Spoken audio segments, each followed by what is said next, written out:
ಖಾರ, ಕಹಿ, ಹುಳಿ ಇವೆಲ್ಲ ನಮ್ಮ ಸ್ವಭಾವದಲ್ಲಿರುತ್ತೆ.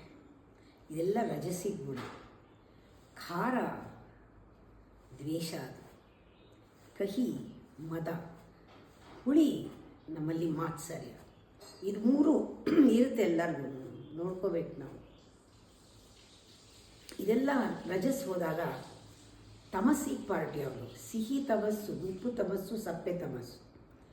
ಸಿಹಿ ಶುಗರ್ ಕೋಟೆಡ್, ಅದು ನೀರಲ್ಲಿ ಹಾಕಿದ ತಕ್ಷಣ ಆ ಕೋಟಿರೋದನ್ನು ತೆಗೆದುಬಿಡ್ಬೋದು.